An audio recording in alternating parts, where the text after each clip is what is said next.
Welcome back, everybody, to episode 4 of Divi Lab's Let's Learn series. This one is on what are the challenges and limitations to Web3 adoption.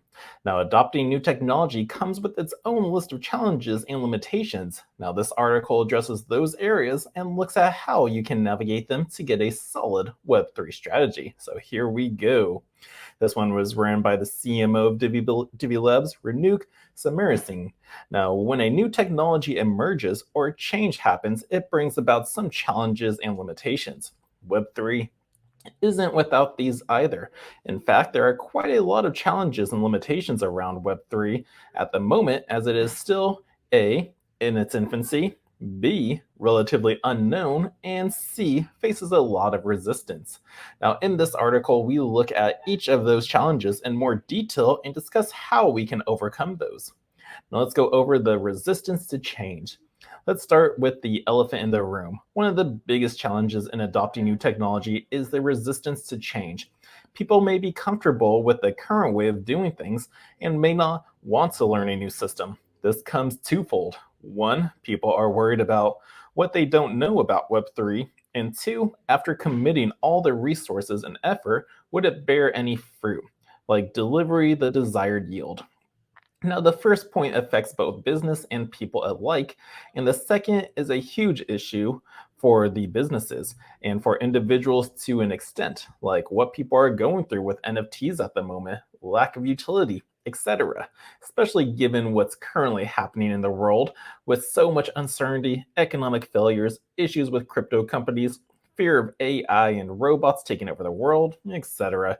It doesn't help here and creates further resistance. Our advice is to do the due diligence in learning more about it, and now speaking to some experts, and then taking a calculated risk in going into it. Now, another concern is the security concern. New technology may introduce security risks that need to be addressed before adoption. Seeing the current security issues and lack of trust due to what's been happening in crypto space, this is a big factor. Make sure you do your research and due diligence before you invest and share your data with any company. Decentralized systems and tools such as our Divi wallet is one such occasion, where you are the sole owner of your assets and you have greater security. That said, it's always wise to do your own research before you engage in any Web3 or any other system for that matter, including us. And then there's also the compatibility issue. New technology may not be compatible with existing systems or software, making it difficult and expensive to integrate with current workflows. This certainly is a big issue for businesses, especially when it comes to finance and back-end infrastructure. This is a huge undertaking, and when you are working with future tech, it's even more pertinent. Now, a trick here is to work with companies or tools to help you gradually transition into this new tech and test things out first. So think iterative building techniques here. Often when it comes to business in its shape of working with plug and play technologies, upgrades, etc., that can assist with a compatibility issue. Now, here are the challenges and limitations in Web3 adoption again. We got resistance to change, security concerns, compatibility, cost, user adoption, lack of resources, technical complexity. So again, these are some good concerns and questions that need to be addressed. Now let's go over the cost issue. Adopting a new technology can be expensive, both in terms of the technology itself and the training required to use it effectively. The cost may be prohibitive for some individuals or organizations. This goes along with the aforementioned point where it might be more cost effective to utilize/recruit already existing tech or firms that can help you with this rather than having to do everything by yourself.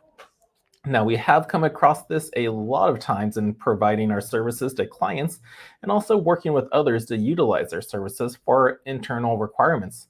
Sometimes it's cheaper and more efficient to work with expert third-party providers, and sometimes it's best to build your own proprietary tech. Make sure you review each option as well as you could, then pick and stick to it to give it a good chance of working.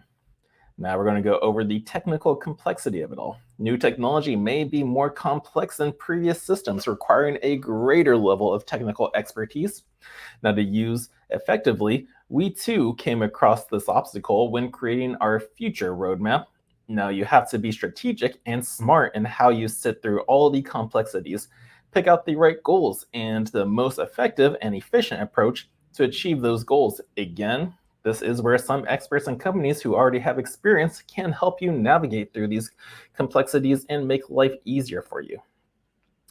Now, there's also user adoption. Even if the technology is technically sound, if users do not adopt it, it will not be effective. User training and communications are important to encourage adoption, but one of the main reasons for us starting this Let's Learn series was because of the reasons. When you help your customers understand the product and services, it's mutually beneficial and you both come out on top. Otherwise, one gets left behind and you have achieved nothing. And finally, there's the lack of resources. Small businesses or individuals may not have the resources necessary to adopt and maintain new technology, including hardware, software, technical support.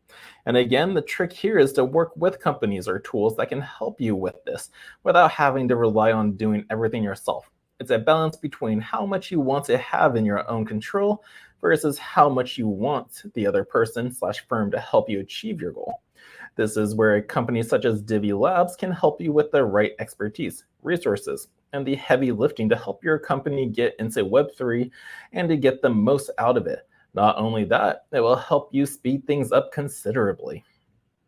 Now, through our multiple conversations with both businesses and individuals alike, it has been quite apparent that there is a huge amount of confusion, uncertainty, and lack of trust in the Web3 space. Now, we hope that our series will help you in some ways to navigate through these issues and get the most out of Web3. If you still have any questions or want some help in getting your business into Web3 or blockchain technology, feel free to get in touch with us via Twitter, Discord, or our support channel, and we'd be happy to help see you in the next article. And please share this with your circles if you found this useful. And again, I'm putting together a playlist for you guys so that way you guys can share this and get all the articles in one place that you can listen to and learn about Web3, its difficulties, and then how you can use it. So if you did enjoy this read through, hit that thumbs up for me, subscribe to the channel, and until next time, the Crypto Sherpa is out.